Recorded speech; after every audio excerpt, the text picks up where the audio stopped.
Okay, so Dragon Ball Super episode 53 is out, and I am here to point out the parts which meant something to me. In this image, it says, Whis says, yes, he used to be a Kaioshin from Universe 10. He's talking about Zamasu.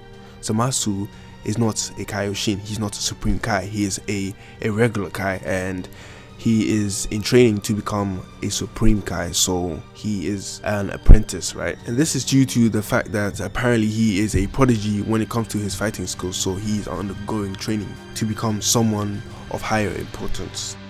Anyway, the scene shifts to Gomasu tasting tea from Zamasu, and apparently Zamasu can make good tea.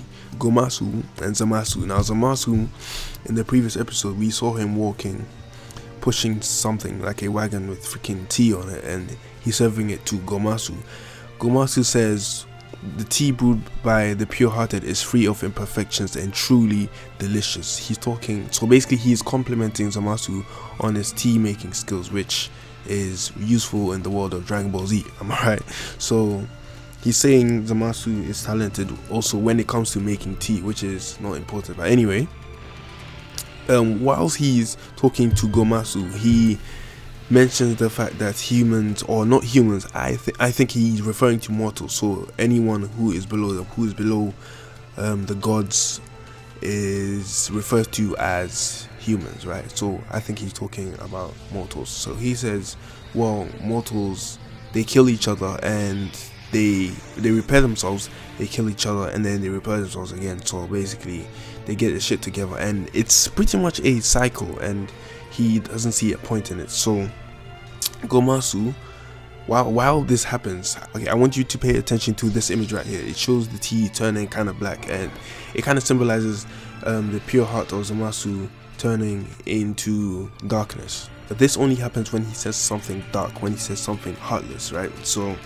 obviously that's symbolism to show that that is what's happening. So Zamasu clearly does not like humans, and well, as the scene goes on, Gomasu just says know your place, and so in a way he's telling Zamasu to shut the fuck up.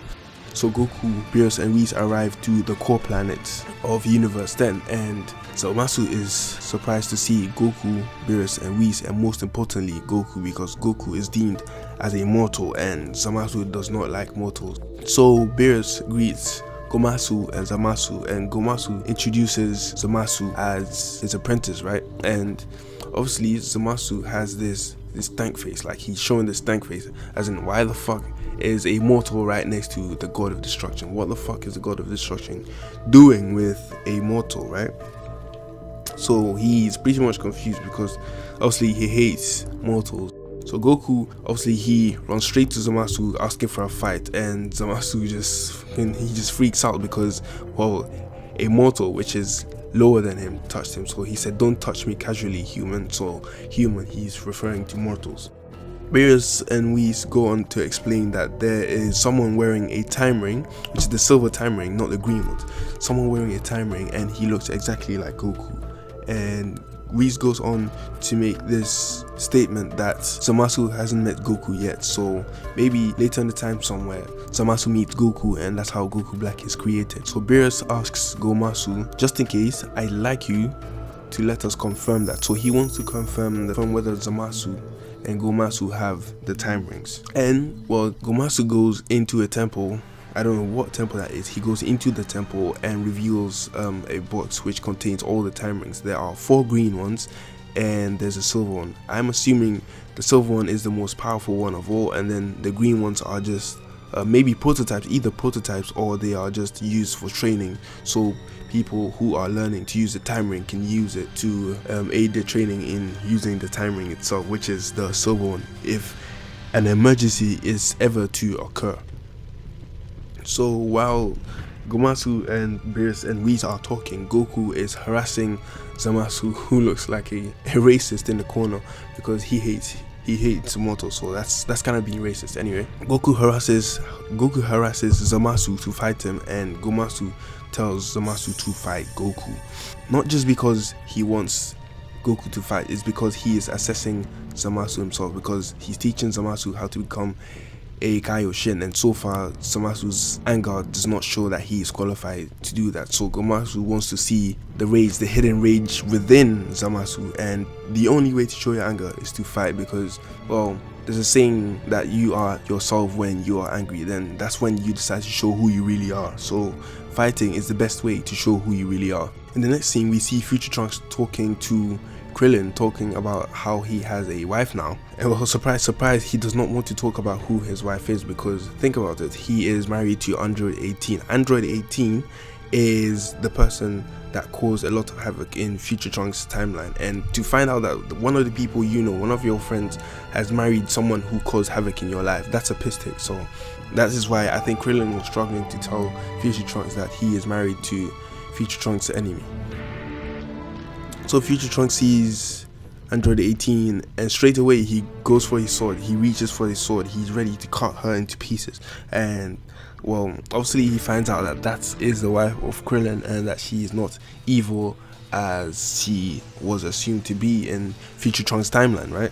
Anyway, she makes a joke talking about Future Trunks paying her for killing her in his timeline, but obviously I don't give a fuck about that. I mean, it was a funny scene, but that was just about it. The next thing we see is Future Trunks talking to his sword. Okay, so being alone, all alone in your timeline, gives you the ability to talk to freaking objects, right? There's been films where people were isolated on an island and started talking to a freaking volleyball. So I mean, being all alone gives you the ability to talk to freaking objects, as you can see. So in the next image, you can see Mai doing her pedo shit from a distance. So she's watching Future Trunks, you know, doing her pedo shit from a distance.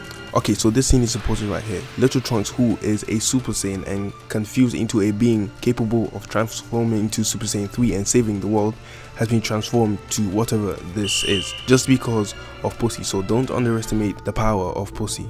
Okay, so in the next shot, you can see Goku all jacked up in Super Saiyan 2. And the most important thing to notice here is that Zamasu has skipped leg day, but just not leg day, he skipped bicep, tricep and everything.